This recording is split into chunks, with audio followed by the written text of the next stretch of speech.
오늘 이렇게 은혜 시간이기 때문에 특별하게 광고는 주보로 참조하시면 좋겠고요.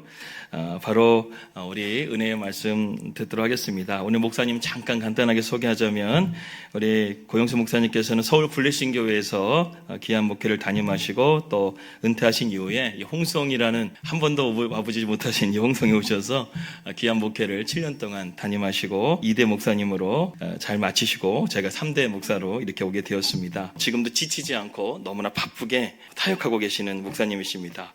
그래서 앞으로 우리 모세처럼 주님 부르시는 그날까지 목사님 눈도 흐리지 않고 강건하시기를 우리가 축복했으면 좋겠습니다. 할렐루야. 그래서 우리 목사님 앞으로 귀한 사명 잘 감당하시고 또 주님의 은혜, 주님의 영광 나타내시는 그런 목사님이 되시기를 기대합니다. 오늘 목사님 혼자 오신 것이 아니라 사모님 같이 오셨습니다. 잠깐 자리에서 일어나서 환영의 박수로 함께 잠깐 마주하도록 하겠습니다. 귀한 시간입니다. 여러분들 말씀을 집중해서 잘 들으시기 바랍니다. 오늘 귀한 말씀입니다. 오늘 말씀은 너희가 믿을 때에 성령을 받았느냐라는 제목으로 이 시간 귀한 말씀 전해주실 때 귀한 은혜 되시기 바랍니다. 나오실 때에 대한독립건국일에 가장 큰 박수로 우리 목사님 환영하도록 하겠습니다. 환영하겠습니다. 또 환영해 주셔서 감사합니다. 무지하게 바쁘다고 그랬는데 거짓말이고요. 저는 불러주는 데가 없었다가 양문교회에서 불러줘서 그냥 기쁨으로 달려왔습니다. 또 이렇게 꽃으로 그냥 환영까지 해주시고, 목사님도 나 혼자 하기는 좀 뭐하다고 해가지고 목사님도 같이 꽂으셨어요. 설교할 때는 이게 떨어질 것 같아요, 흥분하면. 그래서 제가 내려놓겠습니다. 여러분, 지금 이제 교회력으로 보면은요, 이제 사순절, 부활절 지나고 지금은 무슨 절기일까요? 좀 애매하죠. 예수님 부활 승천하시고 교회가 세워지고 1세기, 2세기, 3세기까지는 교회들이 부활절 지나고 뚝 떨어진 게 아니에요. 우리는 보통 사순절 동안 참 막 그냥 근심하는 표정, 슬픈 표정, 막 그냥 경건하게 하려고 하는 표정, 그런 거를 짓고 이제 지내다가 부활절 되면은 와 기쁘다고 그러고서 툭 떨어져가 그다음부터는 교회고 하나님이고 관심 그동안 40일 동안 못 썼던 거를 세상으로 막 쏟아요. 그런데 초대교회는 그런 게 아니라 부활절 이후에 예수님이 부활하셨다는 것을 기뻐한 사람들이 누굴까요? 제자들 아니에요. 그들은 그 기쁨을 주체를 못하는 거예요. 그래가지고 그들은 그 기쁨을 가지고 이제 그 이후에 50일 동안을 기쁨의 절기 50일, The Great 50 Days라고 해가지고 그들은 성령 강림절을 향하여서 50일을 날마다 부활을 기억하고 우리에게도 닥칠 부활, 그것을 또 기대하고 그리고 그것으로 말미암아 우리에게 주신 성령, 주실 성령, 그것을 기대하면서 기쁨이라고 하는 한 주제를 가지고 7주 50일을 달려간 거예요. 물론 이제 구약시대에도 성령이 이 땅에 임하시긴 하시죠.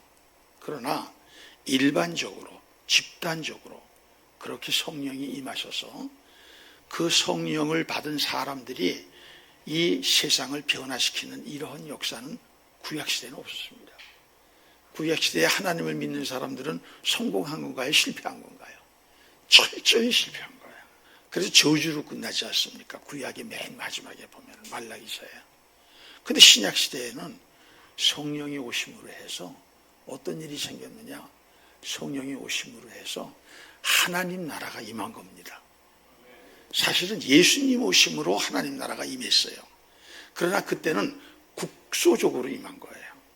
예수님이 계신 고기만 임하는 겁니다.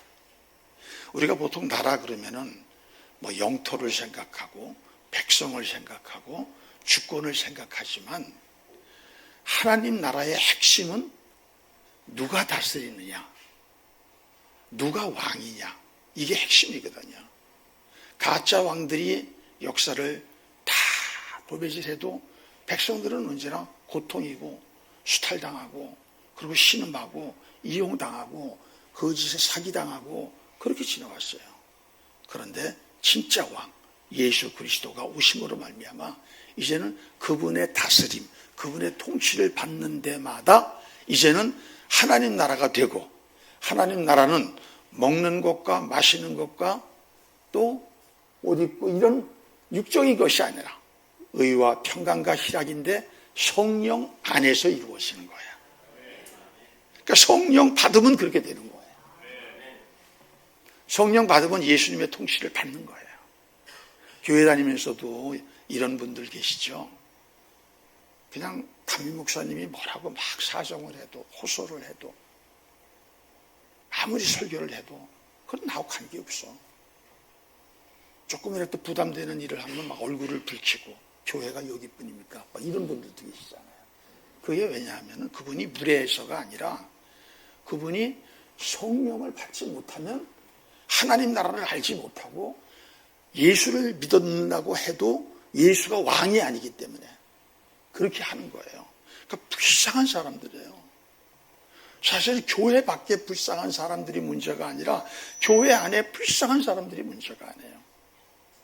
제가 목사님께서 설교 부탁을 하셔서 무슨 주제로 하면 좋겠냐 그랬더니 성령 설교를 말씀하셨어요.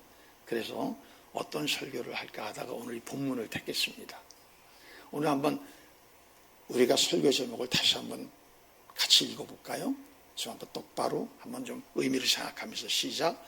너희가 믿을 때 성령을 받았느니라. 여러분 다 예수 믿으시는 분이시죠?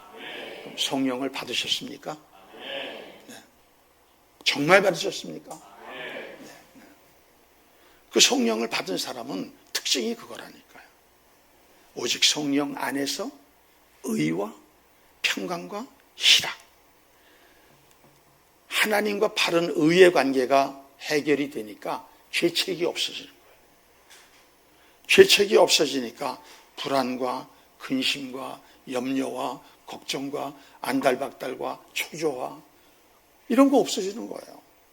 물론 없어진다고 100% 없어지는 건 아니죠. 자극이 오면 또 있지만 그까짓 게 문제가 안 돼요. 또 뛰어넘으니까. 예. 평강. 지금 평안하십니까? 모두가 불안하지 않아요. 그리고 이 세상이 어떻게 되는데 뒤죽박죽 엉망진창. 이게 맞는 거지 저게 맞는 거지 이런 세상 아니에요. 근데 그런 가운데서도 평강, 평안이 있는 겁니다. 아멘.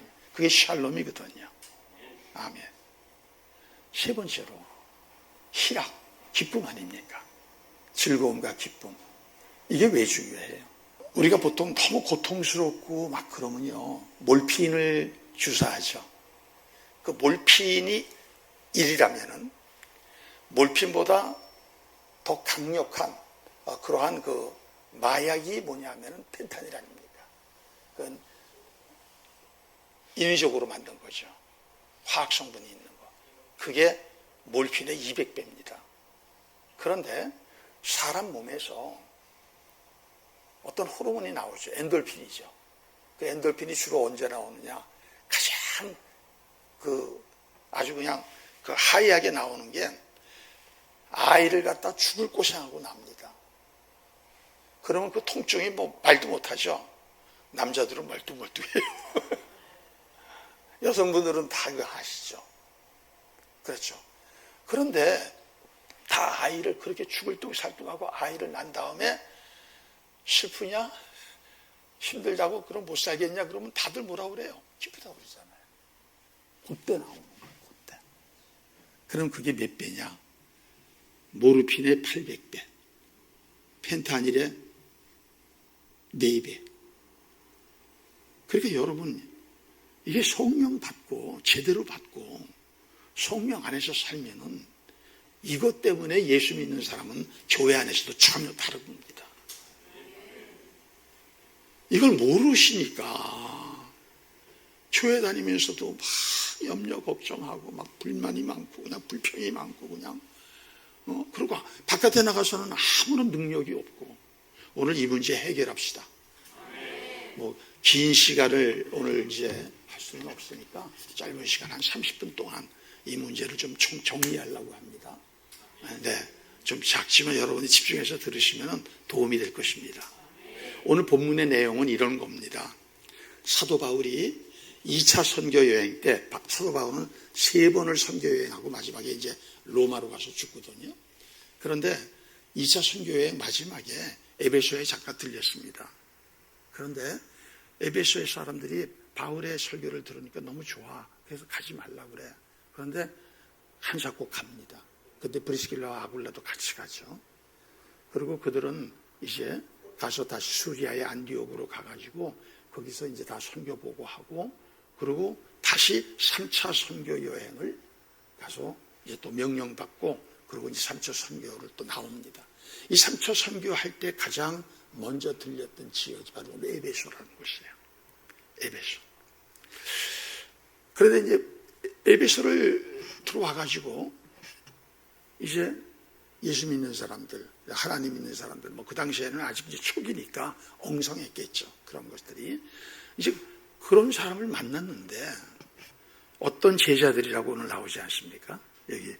자, 한번 거기 여러분 한번 유심히 한번 봐보시죠. 성경을 좀 펼쳐놓으면 좋습니다. 1절에 아볼로가 고린도에 있을 때 바울이 윗지방으로 다녀 에베소에 와서 어떤 제자들을 만나. 네, 어떤 제자들. Some disciples. 좀 이렇게 표현이 어때요? 어떤 제자들. 뭔가가 좀 불투명하죠. 뭔가가 좀 이렇게 불안전하죠. 예, 만났어요. 예수 믿는 사람들이 예수 믿는 사람 만나면 어때요? 먼저 기분이 평안해지죠. 좋죠. 그리고 서로가 좋은 얘기들 하고 격려하려고 그러죠. 근데 이렇게 만나서 반가워서 얘기를 해봤더니 뭔가 좀 이상한 거예요. 얘기를 하면 할수록 이상한 거예요. 이런 느낌 못 가져보셨나요, 그동안? 저는 기차를 탔을 때, 비행기를 탈 때, 이렇게 이제 얘기를 해보거든요. 좀 이상하다. 그리고 정말 예수 믿는 사람들이 있어요. 어떤 사람은 막 예수 믿는다고 호들갑을 떠는데, 얘기를 하면 할수록 비행기 내릴 때까지 냄새가 나. 안 좋은 냄새가. 이게 뭐냐? 바로 이 사람들이 그런 사람들이었다 이거예요. 바울은 영적 직관력이 탁월한 사람이거든요. 그러니까 이렇게 물어봅니다. 너희가 믿을 때 성령을 받는다. 제자들이라고 하는 것은 성경에서 믿는 사람들을 얘기하는 것이 주로예요. 물론 12사도부터지만 주로 믿는 사람들. 자, 그러면은 이 질문을 사실 점잖게 들리지만 이게 무슨 의미냐면 너 진짜냐 가짜냐 이렇게 물어봤다는 거예요. 기분이 어떻겠어요? 아마 오늘날 같으면 이렇게 물어보면 멱살잡이 한번 할 거예요. 믿을 때 성령을 바라느냐 그랬더니 아니나 다를까 뛰쳐나온 답이 뭐냐 하면은 성령이 계심도 알지 못하더라. 아니라 난 성령이 계신 줄도 몰랐다. 성령이 계신 줄도 모르니까 성령도 모르는 거예요. 누군지. 그러니까 바울이 두 번째 질문을 합니다. 그럼 너희가 무슨 침례를 받았느냐? 믿음은 침례받지 않습니까? 무슨 침례를 받았는지 할 때 난 요한의 침례를 받고 요한의 침례밖에 모른다 이렇게 얘기하는 거예요. 그래서 이들을 불러다가 다시 정확한 복음을 전하는 거예요. 정확한, 똑바른, 불투명한, 엉성한, 대충 뛰어넘는 그런 것이 아니라 정확한 복음을 전하고 그들에게 안수했더니 성령이 그 자리에서 임한 거예요. 그래가지고 방언도 예언도 함으로써 방언 예언하면 강력한 성령의 임재의 외적 증거가 되는 거거든요. 그래서 오늘 그들이 중심이 돼가지고 이제 회당에서 많은 사람들에게 말씀을 전하고 그러니까 믿는 사람이 많이 생기는데 문제는 그 안에서 일부 사람들은 막 비방을 하고 도전을 하고 방해를 한단 말이에요. 저도 서울교회 24년 목회했는데 처음 갔을 때 그 교회가 그랬거든요. 저 가지고 그렇게 설교하지 말라고 그러고 점심 먹고 끝나면 전도회장이 저 불러가지고 당신 가. 왜 남의 교회에 와가지고서 이렇게 교회를 혼란스럽게 만들어. 거기가 바로 이런 교회였어. 아주 노골적으로 그냥 그래가지고 참 고생 많이 했어요 그때. 그냥 막 그냥 위협을 주고 막 그냥 그렇게 하고. 그래서 바울이 안 되겠다. 여기서 하면은 계속적으로 이게 다툼이 되겠다. 그래가지고 그 중에서 믿는 사람들, 자기를 따른 사람들을 데리고 나와서 두란노 소원이라고 하는 곳에서 거기서 교회가 세워진 거예요. 교회가 세워진 거예요. 그래가지고 에베소가 전체가 변화되는 부흥이 일어나고 그것을 필두로 해서 에베소, 스모나, 버가모, 두아디라, 사데, 빌라델비아, 라오디게아 이런 그 7교회 보면 나오죠. 이렇게 아시아 일대가 이런 교회들로 대부흥이 되는 놀라운 역사가 일어나게 됐다는 얘기입니다. 우리 양문교회가 그런 교회로 세워지기를 꿈꿔오셨죠?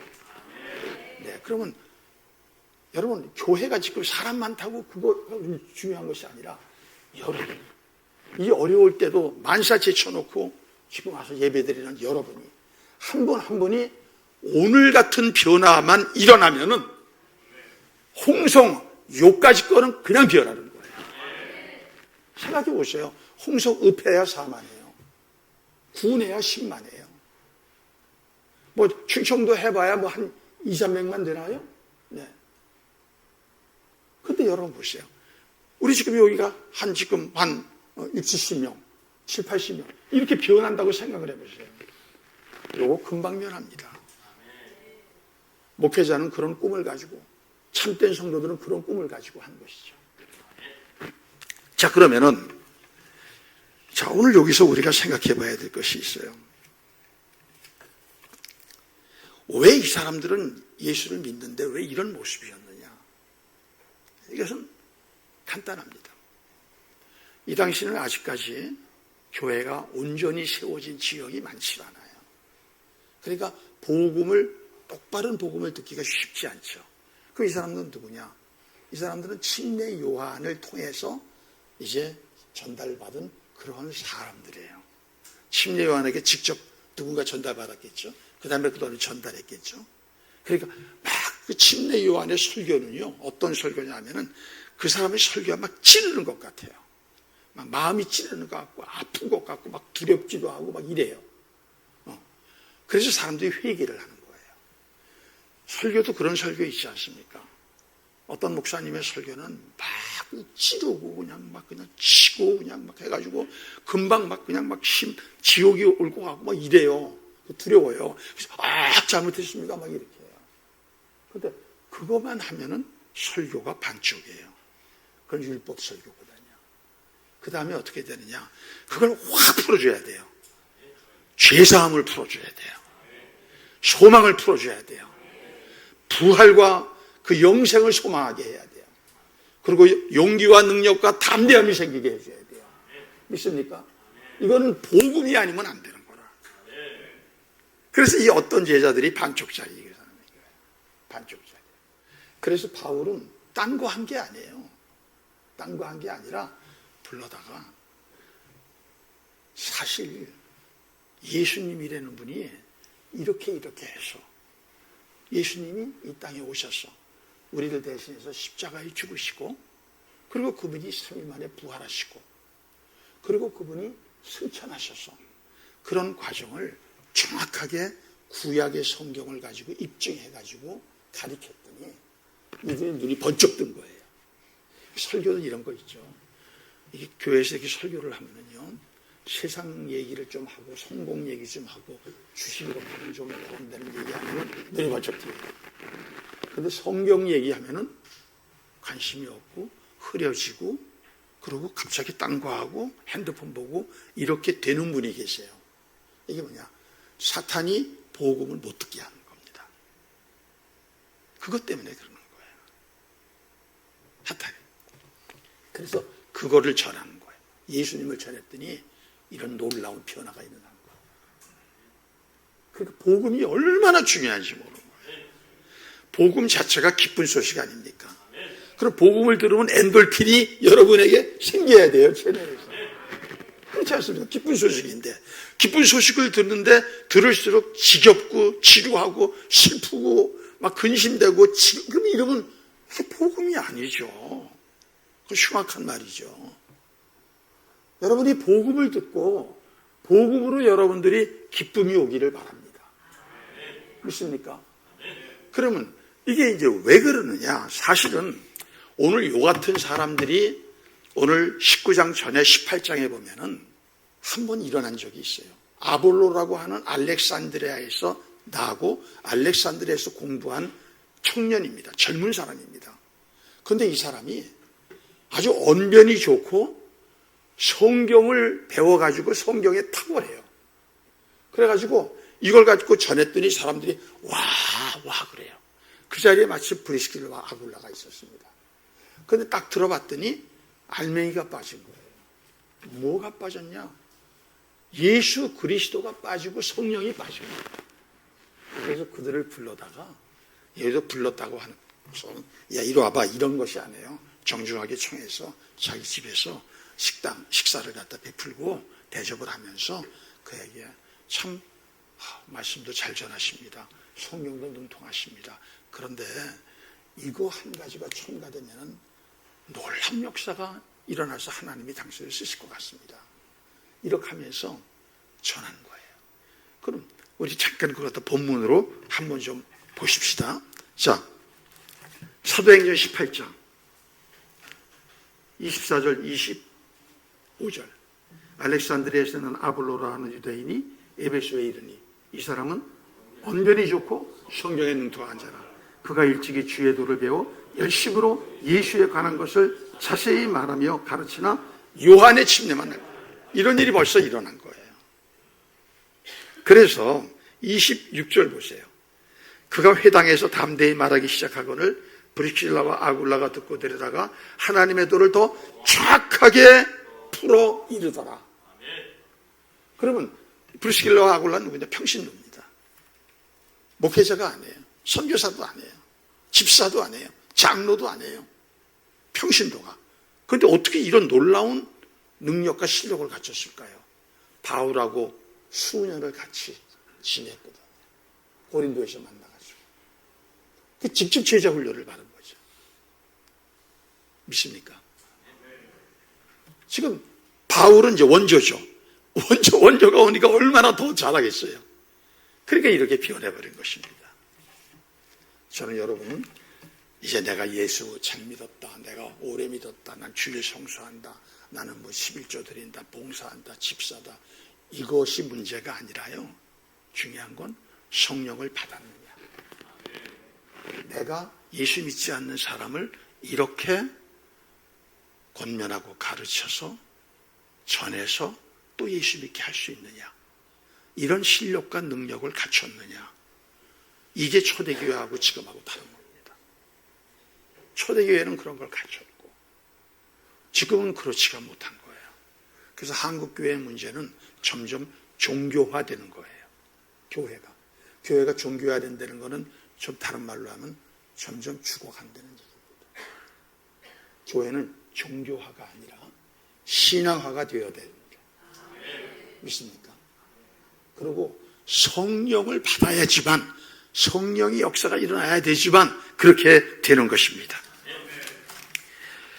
이 본문에 대해서 그런데 오늘날도 교회에서 이제 커다랗게 이제 개교회를 얘기하지 않고 커다랗게 이 본문을 오해하는 그러한 신학 사상이 있습니다. 하나는 장로교 칼빈주의, 하나는 오순절주의. 칼빈주의에서는 어떻게 얘기를 하느냐면 아니다. 이 사람들은 다 예수 믿는 사람들이다. 그런데 성령에 대해서 조금 지식이 약해서 바울이 그거를 갖다가 더 알려주고 그러고 기도해 준 것이 그게 무슨 성령이 임한 것이 그게 아니다. 그건 왜 그러냐 하면은 이 사람들이 다시 침례받거든요. 오늘 보면은. 그러면 재침례가 되니까 그 당시에 이단 중에 하나가 재침례예요. 이것을 갖다가 좀 경계를 해줘야 되기 때문에 이런 억지를 쓴 거예요. 그래가지고 성경은 분명히 침례 줬다고 돼 있지 않습니까? 침례 줬다고 돼 있고 저들이 성령을 전혀 모르고 요한의 침례밖에 모른다고 얘기했지 않습니까? 그럼 우리가 오늘날 목사님이 침례 주시면 요한의 침례 주십니까? 우리는 어떻게 해요? 성부, 성자, 성령으로 침례 주시잖아요. 그걸 이제 오늘 여기서는 이제 예수의 이름으로 침례를 준다고 그러는 것이죠. 네. 그래서 장로교에서는 억지를 부리는 겁니다. 칼빈주의에서. 장로교도 다 그런 건 아니에요. 칼빈주의. 극단적 칼빈주의. 그러니까 칼빈같이 위대한 사람도 실수가 있는 거예요. 그래서 인간을 믿으면 안 되는 겁니다. 사람을 의지하고 사람을 믿으면 굉장히 위험해져요. 우리가 믿을 분은 한 분, 예수 그리스도, 삼위일체 하나님, 그분의 말씀, 이거밖에 없는 것입니다. 교회에서 막 목사님을 존경하고 또 따르고 이것은 굉장히 중요한 것입니다. 그렇지 않으면 내게 유익이 없고 배우지 못하니까요. 목사를 무시하는데 뭘 배우겠습니까? 그렇지만 그럼에도 불구하고 목사님을 100% 의지해서는 안 됩니다. 성령 받고 그분을 의지하셔야 됩니다. 할렐루야. 예. 자, 또 하나는 오순절은 뭐냐면 이것 때문에 이제 한번 조영기 목사님 살아계실 때 한번 아주 그냥 혼쭐나셨어요. 저는 조영기 목사님 팬이거든요. 저도 이제 처음에 예수 믿을 때 조영기 목사님 테이프를 아마 아무리 제가 못 들어도 한 7, 800개 들은 것 같아요. 1000개는 안 된 것 같고.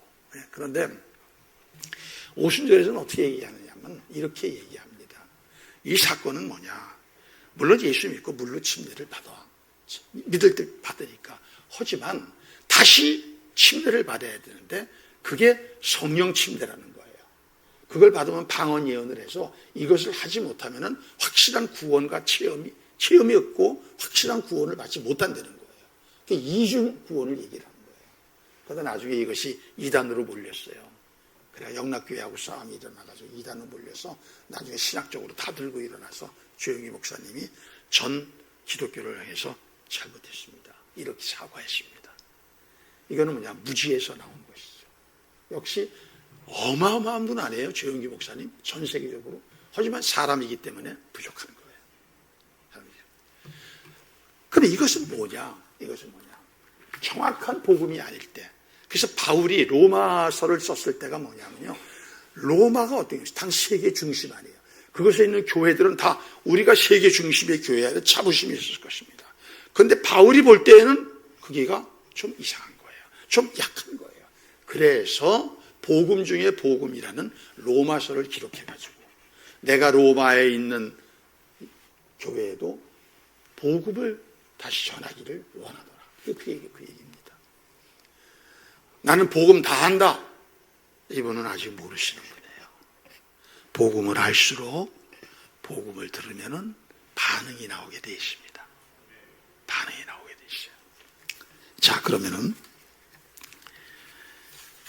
어떻게 하면 좀 이렇게 성령을 받으며 이 성령은 도대체 어떤 분이냐? 자, 성령은 삼위일체의 제3위격이라고 그랬어요. 그래서 이 성령님은 예수님께서 십자가에 못 박히시기 전에 제자들이 자꾸만 예수님이 나 죽는다 십자가 못 박힌다고 그러니까 제자들이 막 스트레스 받는 거예요. 막 염려하는 거예요. 그때 그러지 마, 걱정하지 마. 내가 실상을 말하는데 내가 떠나가고 그것이 너희한테 유익이야. 왜 그러냐? 나는 너희들하고만 있지만 많은 사람도 같이 있지 못하잖아. 또 내가 여기 있을 때 다른 제자들은 또 안 되지 않아. 그런데 내 다음으로 나하고 임무 교대를 할, 바톤 터치를 할 또 나 같은 분이 오셔. 근데 그분은 영이야. 그러면서 이 성령의 하나님께로부터 보내질 것을 가르치셨습니다. 그게 요한복음 14장에 나와 있습니다. 우리 같이 한번 또 확인합시다. 요한복음 14장 16절. 내가 아버지께 구하겠으니 그가 또 다른 보혜사를 너희에게 주사 영원토록 너희와 함께 있게 하리니 그는 진리의 영이라 세상은 능히 그를 받지 못하나니 이는 그를 보지도 못하고 알지도 못합니다.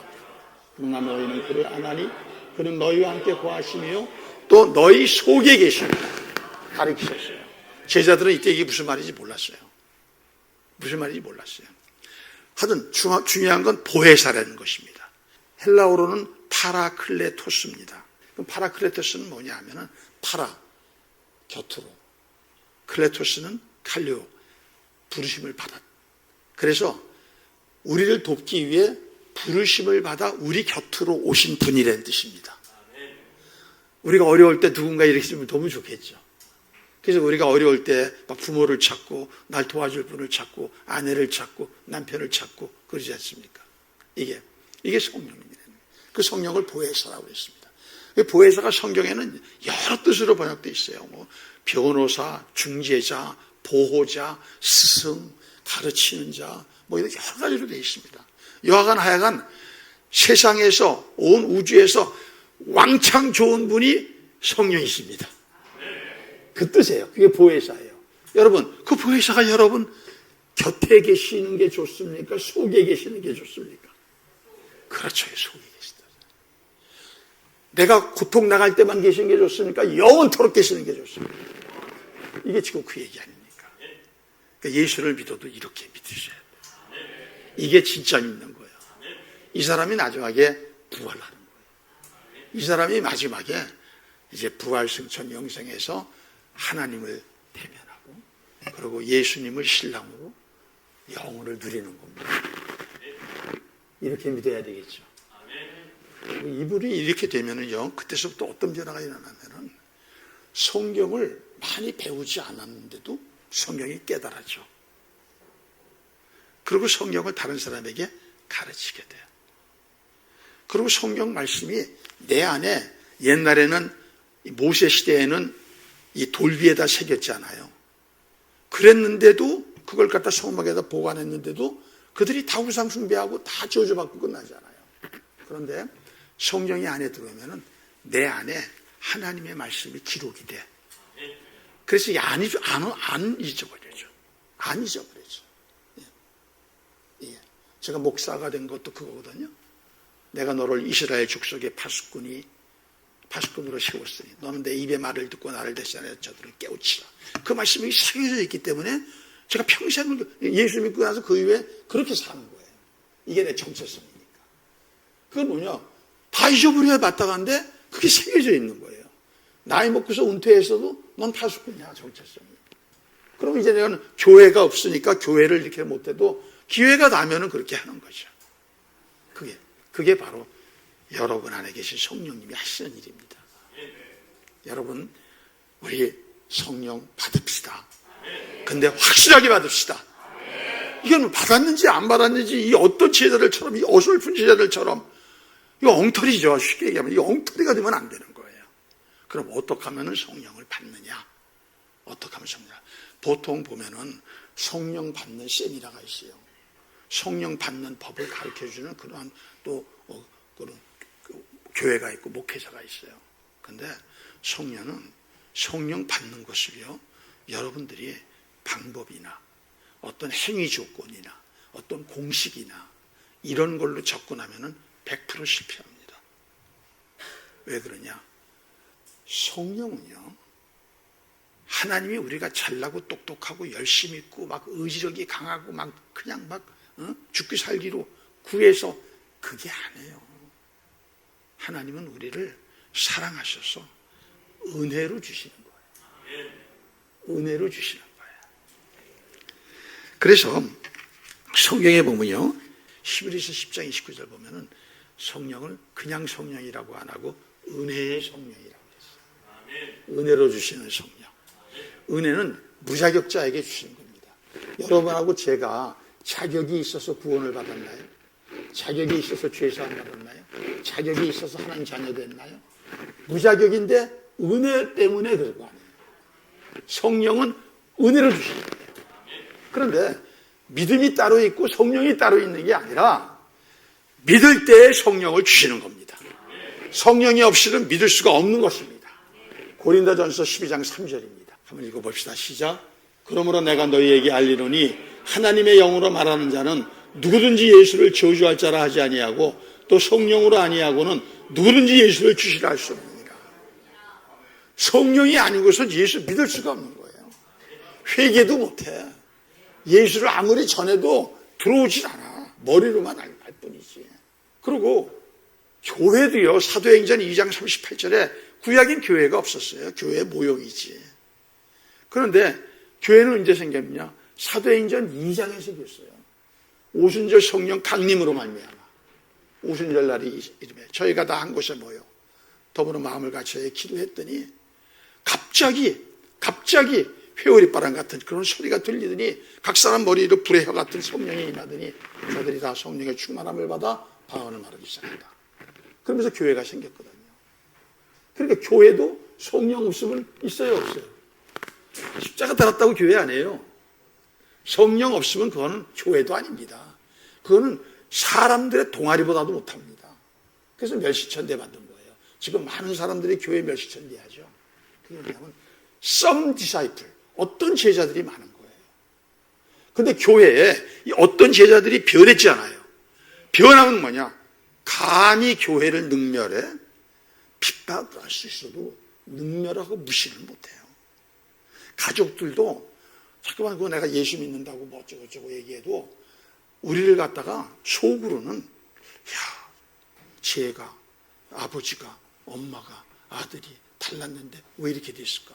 이렇게 생각 의심이 있다가 기회가 되면 믿는 겁니다. 우리 어떤 제자들이 되지 맙시다.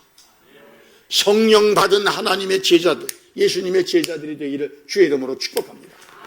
자, 그러므로 공식으로 접근하지 말고 우리가 사모하는 마음을 가지고 겸손하게 하나님, 이거 없으면 나는 죽어요. 이거 없으면 내 신앙생활이 다 헛거예요. 교회 생활이 다 헛거예요. 내 미래도 헛거예요. 이런 절박한 마음을 가지고 구해야 되는 것입니다. 그렇게 한 것이 사도행전 2장 38절입니다. 우리 37절, 38절 한번 여기서 보여줍니다. 교회가 탄생할 때 이렇게 되는 것이죠. 베드로가 이르되 너희가 회개하여 각각 예수 그리스도의 이름으로 침례를 받고 죄사함을 받으라.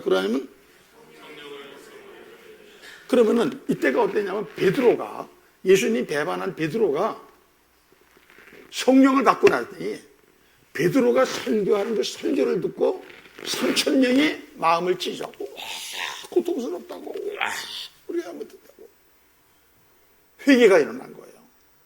그러니까 뭐라 그래요? 회개하여 각각 예수 그리스도로 침례를 받고 죄사함을 받으라. 그래야면 성령의 선물을 받으라. 선물이 은혜거든요. 그러니까 무슨 말이에요? 말씀을 들어야 돼요. 말씀을 진지하게 들어야 돼요. 말씀을 갖다가 건달처럼 들으면은 자기가 건달 같은 사람 되는 거예요. 말씀이 하나님이시거든요.